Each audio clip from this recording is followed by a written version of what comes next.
Jadi makin lama premanisme itu makin terorganisir karena dia makin menemukan bentuknya, ada proses pembiaran di sana, tidak ada tindakan gitu ya. Maka makin lama makin well organized, seolah-olah makin menjadi sah itu di hadapan negara. Kalau kita amati perjalanan corruption perception index kita, itu ada dua komponen yang membuat kita sulit beranjak dari angka bawah gitu ya. Nah, satu political corruption di arena pembuatan kebijakan-kebijakan publik itu. Yang kedua, korupsi di lembaga-lembaga penegak hukum. Ini namun saya sangat korupnya lembaga-lembaga penegak hukum kita itu seperti menciptakan ruang berkembangnya premanisme ini.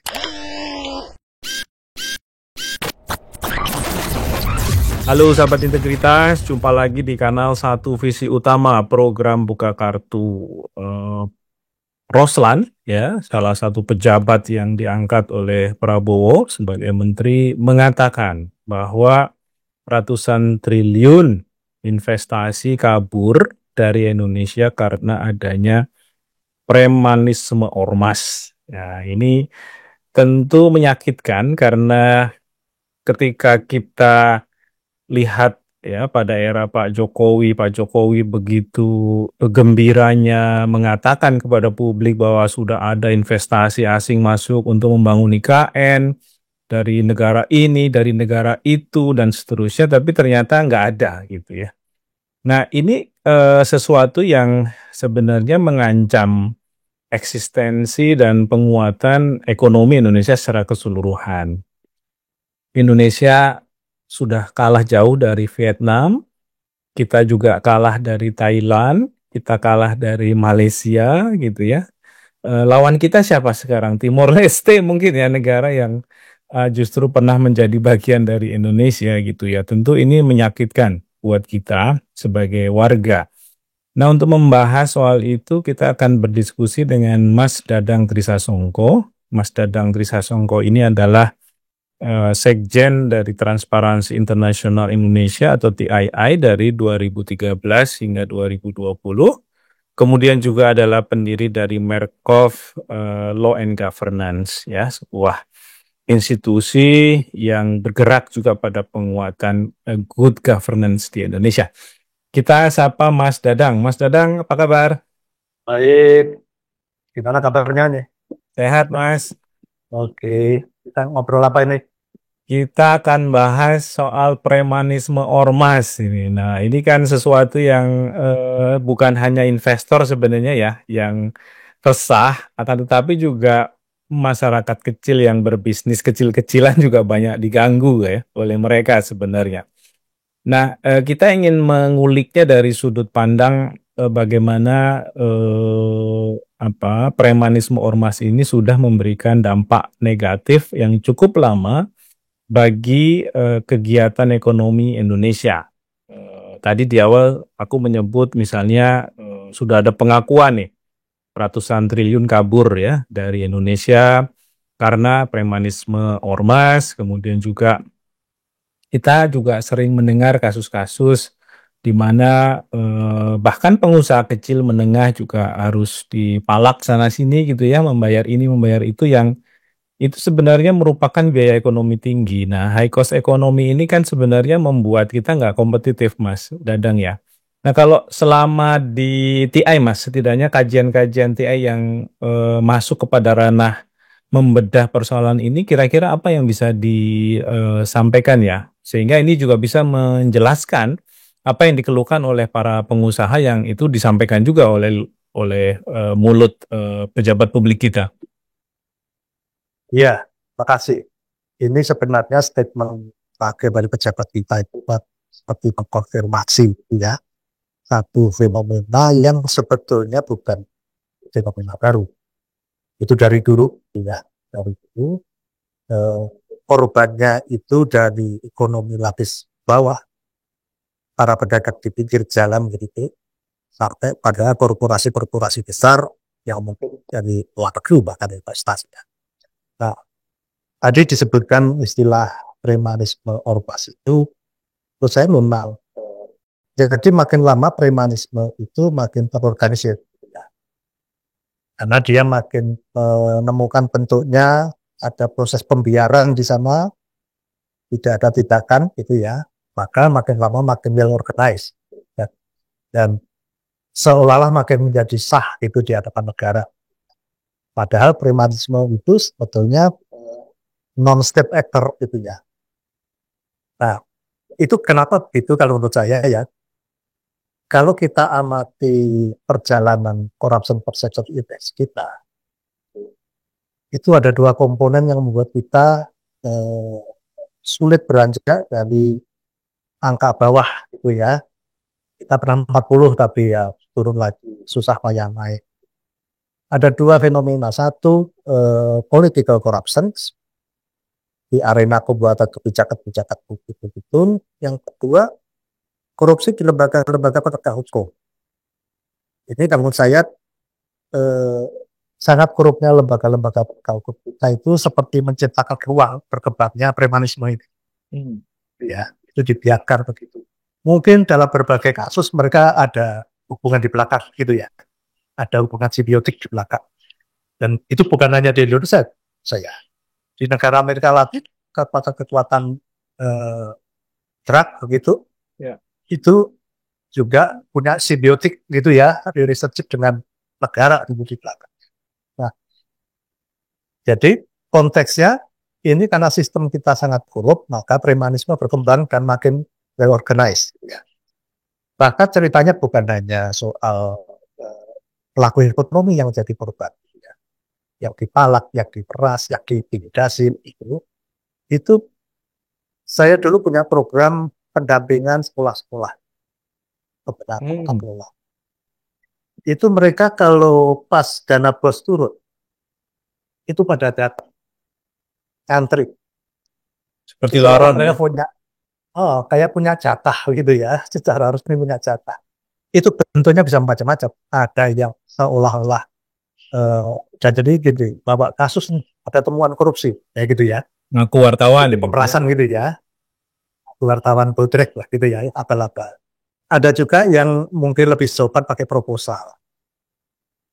Banyak itu proposal kalau ormas-ormas datang ke perusahaan atau lembaga-lembaga begitu ya. Artinya dia bukan hanya masuk ke sektor bisnis, tapi di layanan publik juga begitu. Yeah. Sehingga kepala sekolah itu sering berakrobat. Ini gimana cara mempertanggungjawabkan kalau saya memenuhi permintaan mereka? Itu problemnya begitu. Jadi saya melihat kalau problem utamanya, terutama ya, itu pembenahan di sektor penegakan hukum tidak jalan.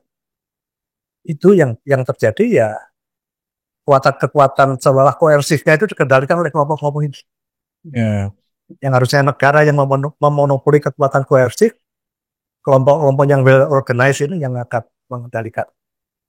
Dan itu untuk ekonomi, pelaku ekonomi, sekarang mungkin ya yang disuarakan oleh pejabat pemerintah ini itu investor yang memang punya power untuk bersuara gitu ya.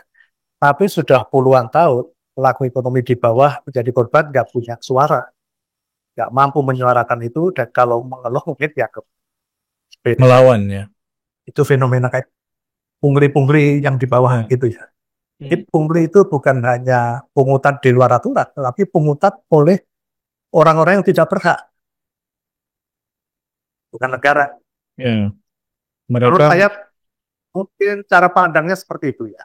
Ya, Mas Dadang, apakah fenomena premanisme ormas yang kemudian sampai ikut mempengaruhi dinamika kehidupan ekonomi gitu ya, secara keseluruhan di Indonesia itu tidak bisa lepas karena juga ada realitas politik di Indonesia yang memang sudah lama berakar pada patronase politik ya.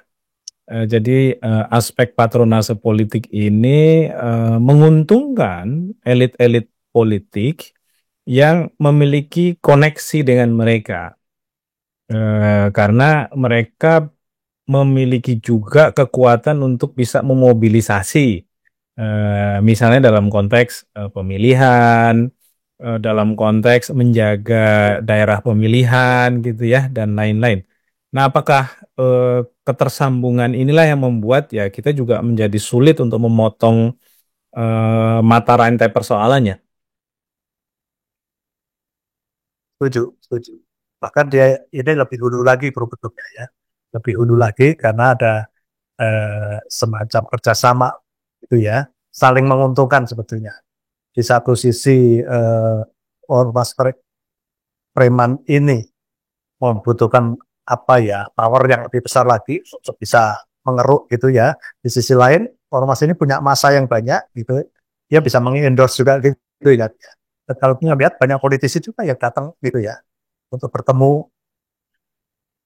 Jadi memang ada faktor itu. Ya. Saya setuju di situ.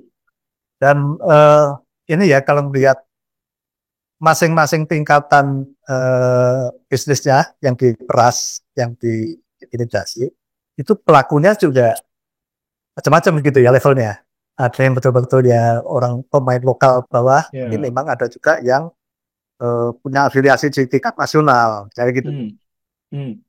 Ya, itu kenapa juga kalau kita melihat gaya hidup mereka sangat Jetstar ya. Ada yang punya belasan mobil, rumahnya mewah-mewah gitu. Jadi itu juga semakin membuat sakit hati ya orang-orang yang sangat serius berusaha membangun ekonomi gitu ya, kegiatan usaha, tapi kemudian sedikit-sedikit apa yang mereka telah usahakan juga harus dibagi secara paksa karena takut gitu ya, karena ancaman, karena alasan kami menjaga keamanan Anda gitu ya.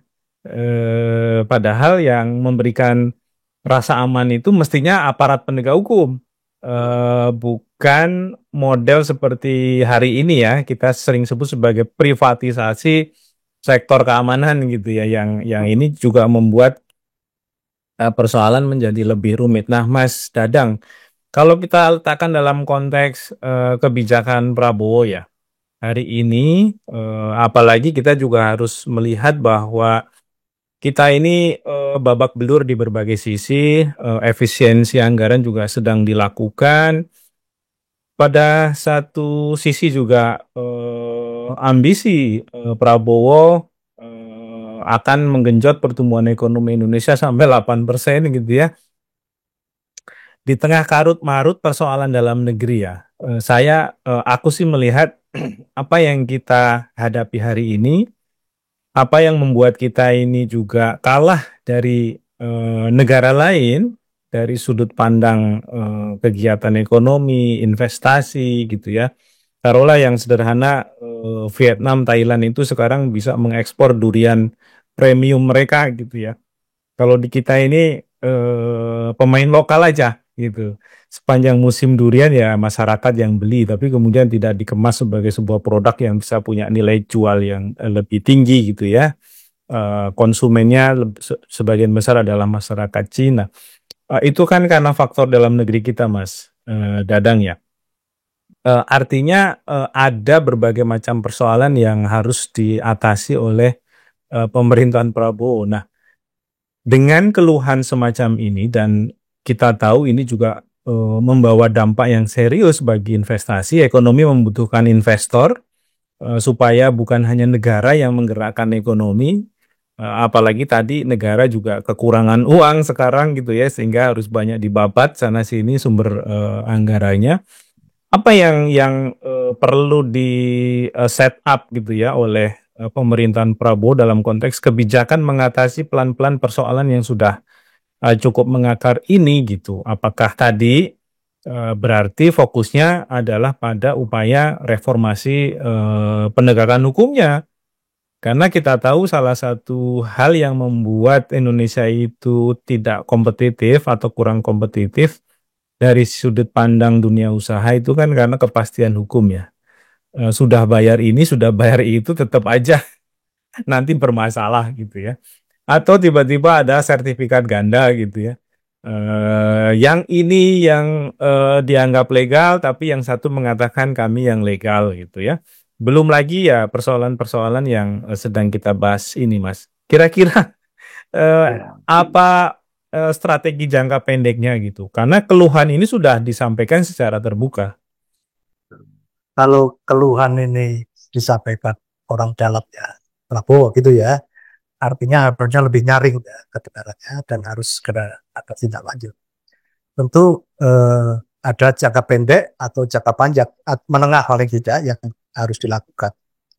Pertama kalau saya jangka pendek itu eh, dengan ketegasan pemerintah gitu ya, itu memutus mata rantai itu, memutus mata rantai antara preman ormas ini dengan lembaga-lembaga penegak hukum, dengan jalur politisi begitu. Dan ya mungkin yang paling mudah dulu harusnya yang berada di bawah betul-betul kendali presiden, ya lembaga penegak hukumnya dibersihkan. Tapi fokus pada bagaimana memutus jalan ini, ya memutus ini dan mengambil tindakan tegas sebetulnya. Ya sebetulnya tidak harus memutus, mengambil tindakan tegas saja. Kalau orang mengadu harus ada tindak lanjutnya. Jangan numpuk dibiarkan sehingga orang nggak percaya lagi untuk mengadu. Itu saya kira sambil juga berbenah. Ini berbenah di lembaga penegak hukum ini kan juga nggak mudah.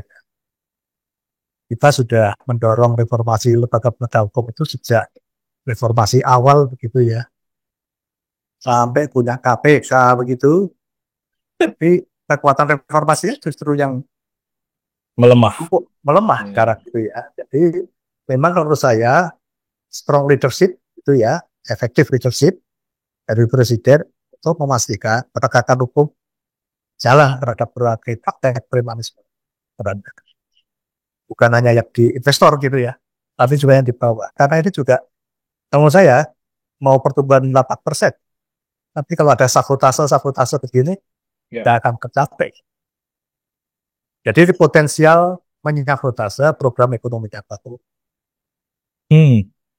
Mulai dari atas sampai bawah.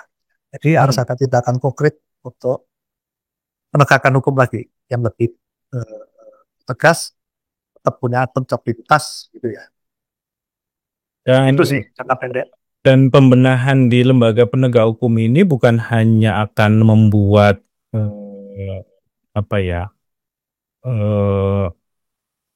organisasi preman gitu ya, yang selama ini tumbuh, hidup, berkembang dan besar di Indonesia akan pelan-pelan meredup, akan tetapi juga mungkin memberikan efek domino pada sektor yang lain ya, Mas Dadang ya, soal reformasi di lembaga penegak hukum ini. Ya betul. Termasuk isu independensi mereka ya di dalam mengambil keputusan gitu. Kalau belajar dari Hong Kong itu kan Hong Kong korupsinya itu sudah mengakar gitu ya, berurat sampai ke bawah sampai yang kecil-kecil. Tapi dengan pembenahan di lembaga penegak hukumnya, ya punya efek domino itu ke bawah. Jadi pesannya kepada para pelaku itu jelas nih, tidak bisa ditoleransi. Ya pesan itu akan kuat kalau integritas penegakan hukumnya kuat juga. Nah kalau dari sisi ini Mas Dadang, program Asta Cita ya yang diklaim itu merupakan janji politik yang harus dipenuhi, karena kalau sekarang kan kita cuma bisa melihatnya itu dari sudut pandang program makan bergizi gratis ya, yang sudah cukup kelihatan mulai diimplementasikan. Tapi dalam konteks perbaikan sektor hukum ini kan yang kita lihat baru sebatas justru pelembagaan unit-unit hukum baru ya, yang dulu Kemenkumham itu jadi satu, sekarang dipisah. Kemudian juga ada badan-badan baru yang juga dibentuk gitu ya.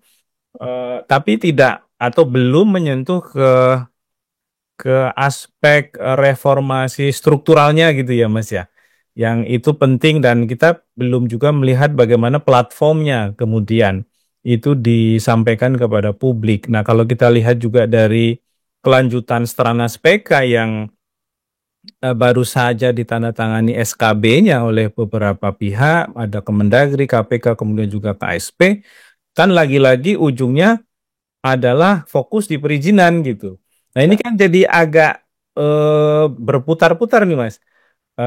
Masalah investasi itu ternyata bukan hanya soal perizinannya gitu ya, Betul, tapi betul. juga ada soal-soal lain yang mengganggu gitu ya, sehingga mereka merasa ya nggak pasti bisnis di Indonesia itu, ngapain saya bisnis di Indonesia, mending saya pergi ke daerah lain yang eh, lebih mendukung saya gitu ya, misalnya tadi ke Vietnam, ke Thailand, atau bahkan mungkin nanti kalau Laos, Kamboja juga sudah melakukan reformasi, ya kita juga akan semakin ketinggalan tuh Mas Dadang.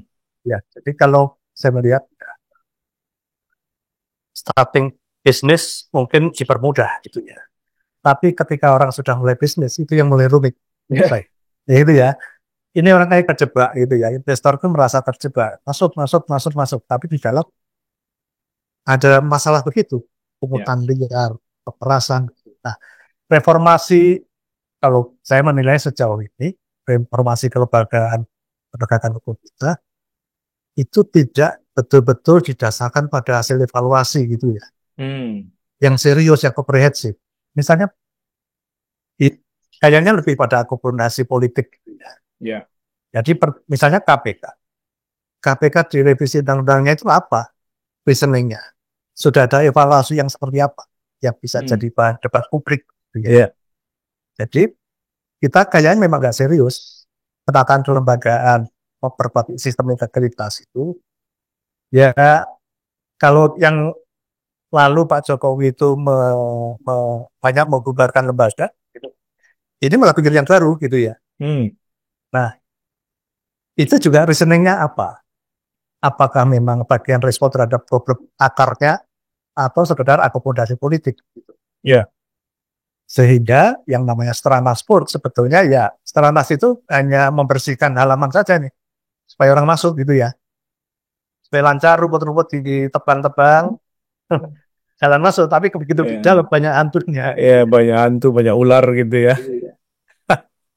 Oke lah, ini PR kita masih banyak dan mungkin semakin menumpuk kalau tidak ada keputusan cepat dan tegas ya dari leadership nasional. Kita selalu menunggu memang ya ada kepemimpinan yang kuat, tapi bukan berarti kuat itu ya akhirnya menggunakan segala cara gitu ya.